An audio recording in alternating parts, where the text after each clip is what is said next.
집은 사라지고 땅은 남는다. 하지만 그 땅에서 기르는 것이 달라진다.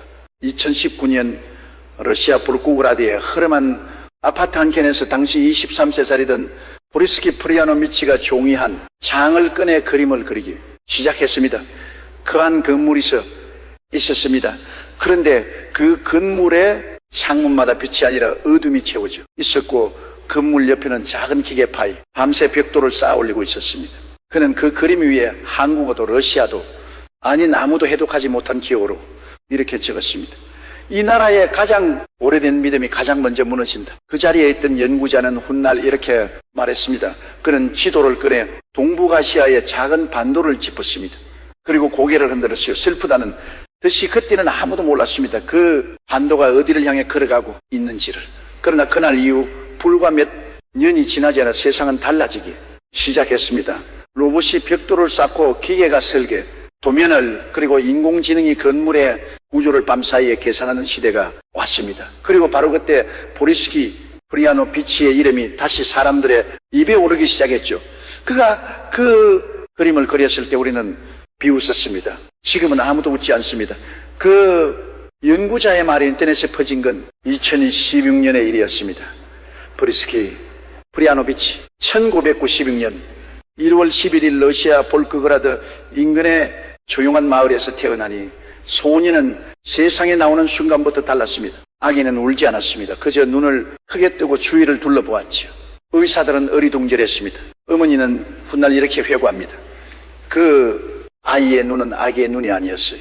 무언가를 이미 다 알고 있는 사람의 눈이었습니다. 생후 4개월 만에 단어를 발음했고 8개월이 되자 문장을 말하기 시작했습니다. 세이 되기 전에 그는 태양계의 행성수와 각 행성의 위성 이름을 모두 말할 수 있었고, 은하계 사진을 보여주면은 이름을 댔습니다. 그것도 정확하게 그가 7살이 되던 해 볼고그라드 대학에 교수가 우연히 마을 캠핑을 왔다가 이 소년을 발견했습니다. 소년은 어른들 앞에서 1시간 반 동안 우주의 구조와 인류의 미래에 대해 쉬지 않고 말했습니다.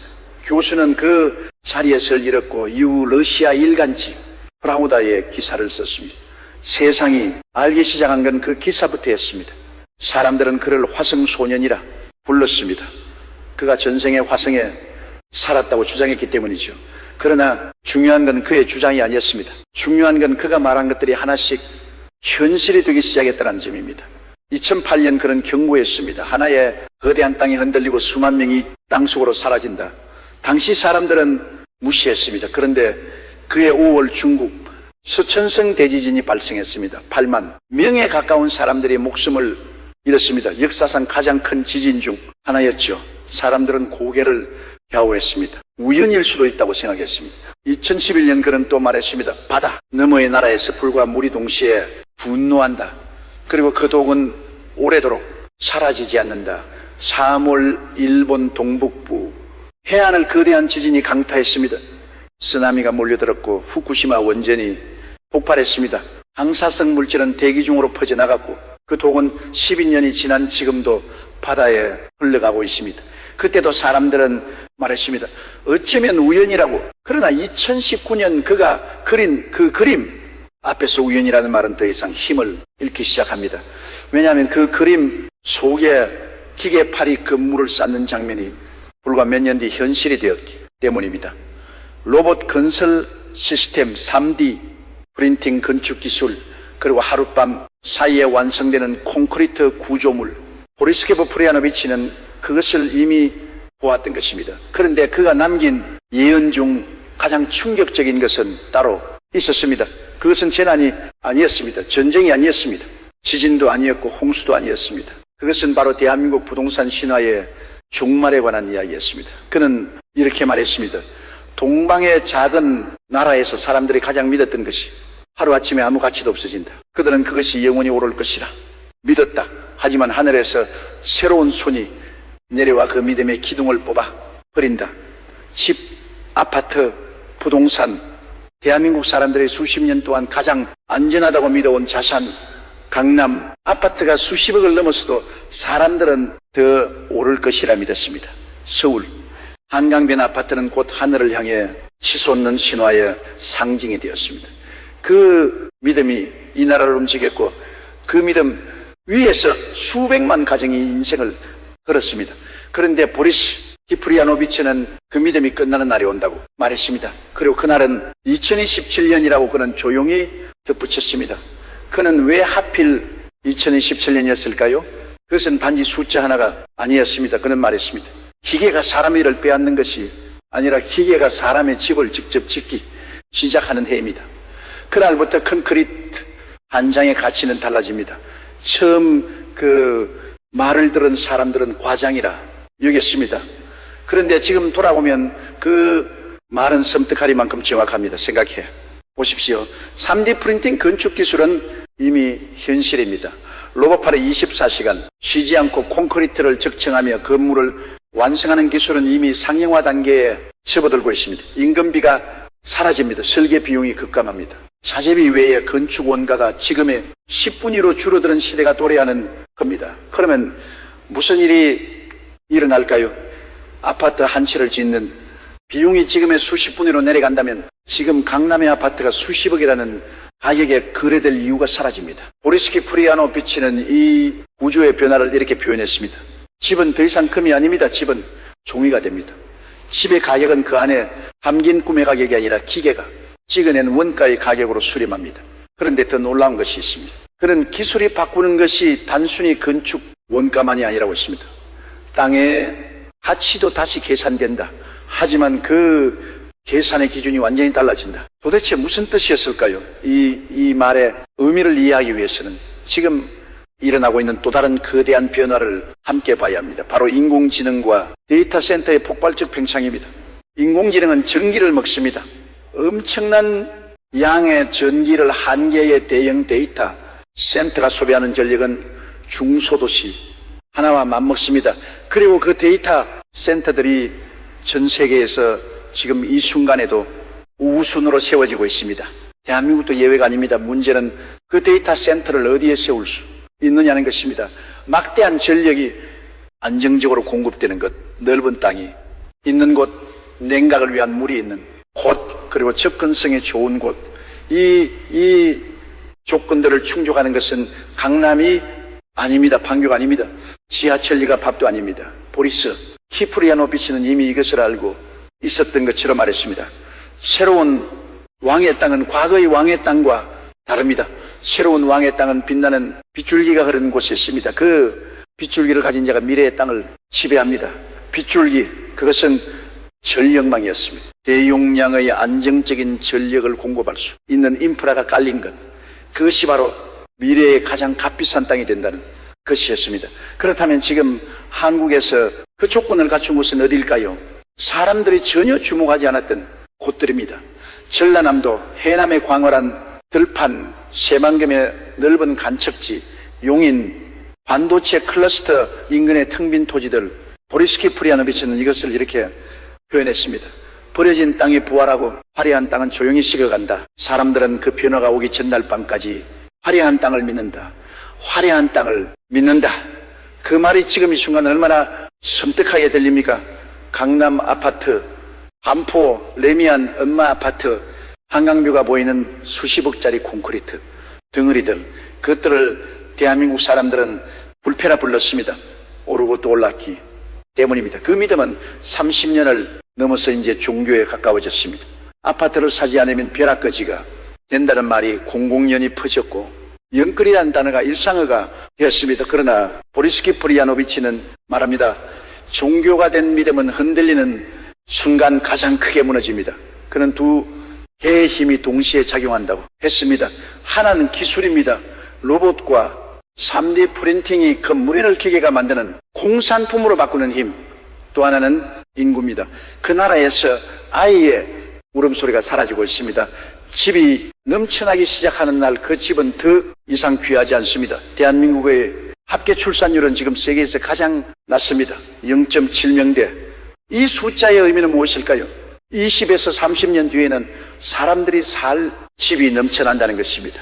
공급은 기술혁명으로 폭발하고 수요는 인구 감소로 쪼그라드는 이 두 힘이 동시에 부동산 시장을 향해 돌진하는 겁니다. 보리스 키프리아노비치는 이것을 이렇게 말했습니다. 두 개의 바람이 동시에 불어옵니다. 하나는 기술이라는 이름의 북풍이고 하나는 빈요람이라는 이름의 남풍입니다. 그 두 바람이 만나는 지점에서 탑이 무너집니다. 탑, 그것은 바로 부동산, 불패란 이름의 탑이었습니다. 그런데 여기서 우리는 더 깊은 질문과 마주하게 됩니다. 그가 말한 것은 단순한 부동산 가격의 하락이 아니었습니다. 그는 이 변화가 대한민국의 정체성 자체를 뒤흔들 것이라고 말했습니다. 왜냐하면 나라에서 부동산은 단순한 자산이 아니었기 때문입니다. 그것은 삶의 목표였고 노후의 보장이었으며 세대를 유산이었습니다. 그 믿음이 흔들릴 때 사람들은 어디로 갈까요? 무엇을 믿어야 할까요? 보리스키 프리아노비치는 그 질문 앞에 잠시 침묵했다가 이렇게 말했습니다. 새로운 시대에는 새로운 땅이 필요합니다. 그 땅은 반론은 땅이 아니라 생각이 흐르는 땅입니다. 생각이 흐르는 땅, 그것이 무엇인지 아십니까? 그것은 바로 기술이었습니다. 인공지능이었습니다. 데이터였습니다. 보리스키 프리아노비치는 부동산의 몰락을 예언하면서 동시에 그 빈자리를 채울 새로운 부의 원천을 가리킵니다. 그는 말했습니다. 집을 잃은 자들이 두려워할 때 기계의 언어를 이해하는 자들은 새로운 왕이 될 준비를 합니다. 기계의 언어, 인공지능, 그리고 그 인공지능이 만들어낼 새로운 경제 생태계.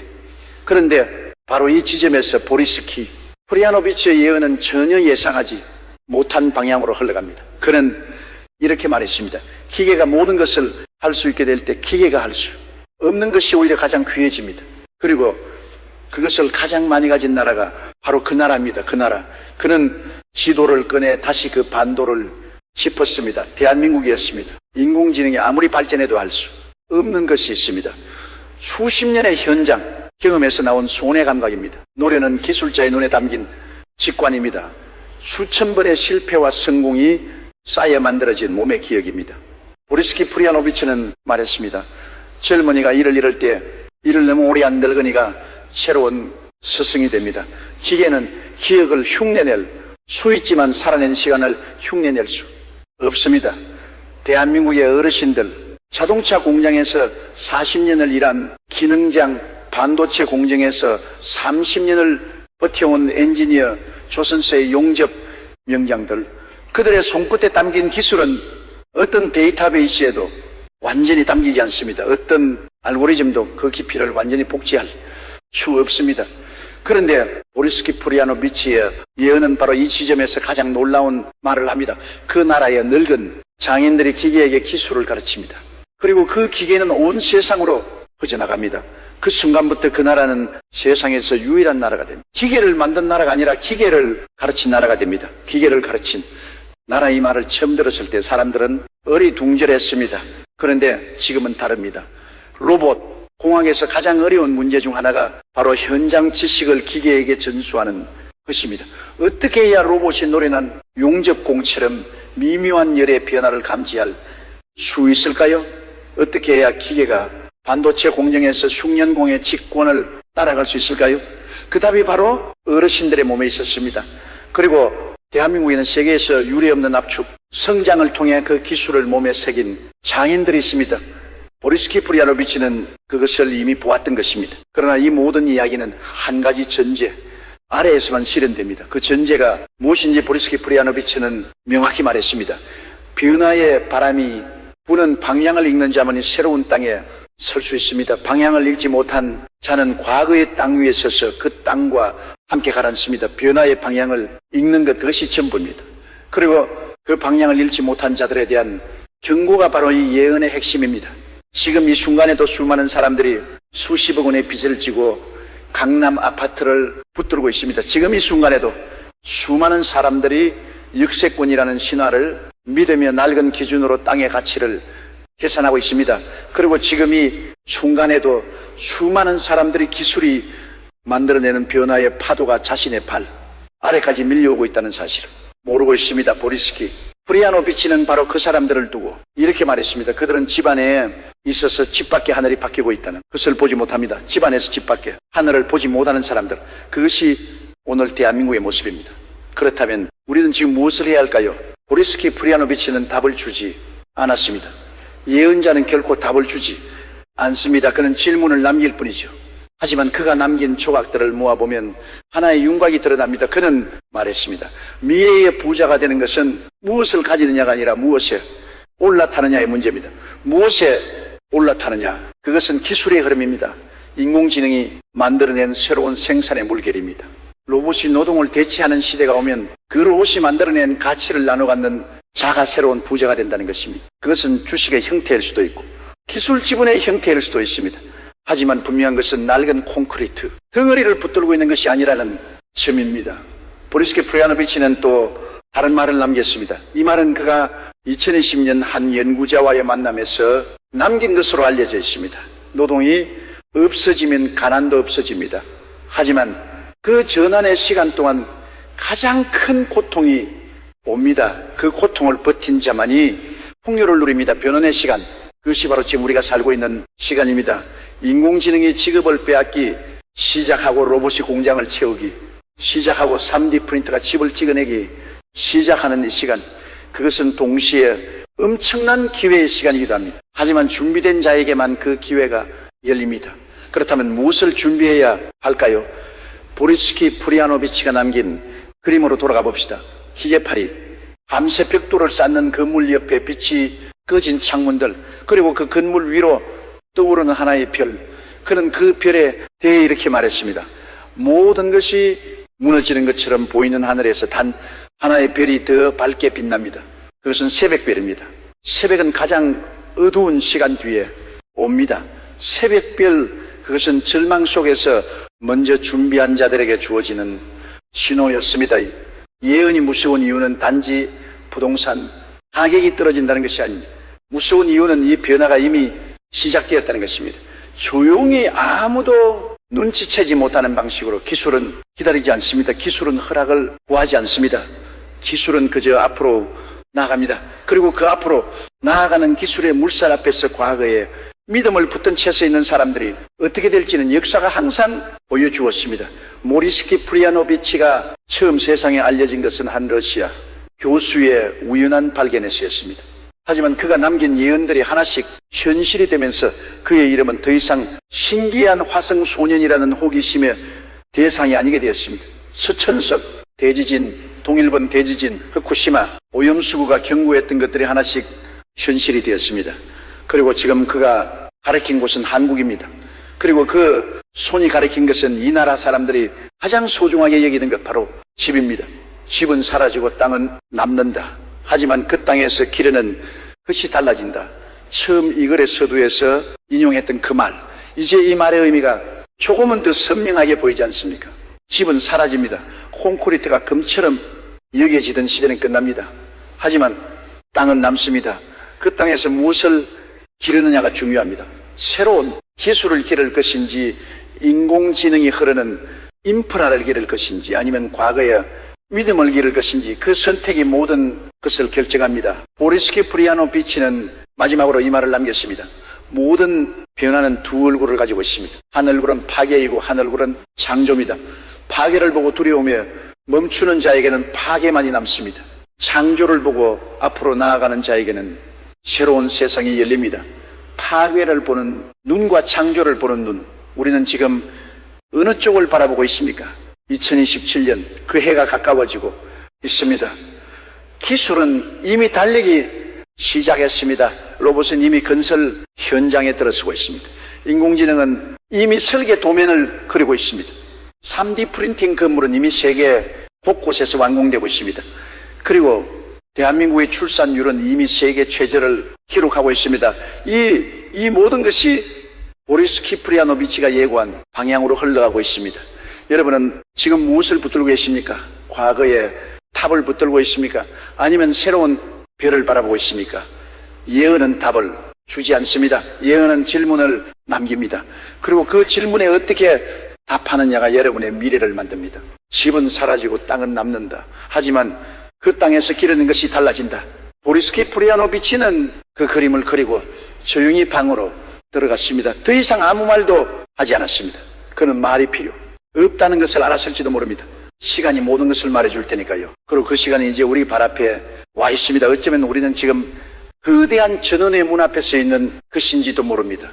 그 문을 열고 들어가는 것은 오직 우리 자신입니다. 보리스키 프리아노비치는 문을 보여주었을 뿐입니다. 문을 예언은 그것은 예언자의 몫이 아니라 그 예언을 들은 사람의 몫입니다. 그리고 그 문 너머에 무엇이 있는지 그것은 우리가 지금 무엇을 선택하느냐에 달려 있습니다. 2017년의 하늘은 지금과 다를 것입니다. 그 하늘 아래에서 어떤 땅 위에서 있을지 그것은 지금이 순간 여러분이 결정하는 것입니다. 오늘의 이야기는 여기까지입니다. 이 영상에 의미 있으셨다면 구독과 좋아요 부탁드립니다.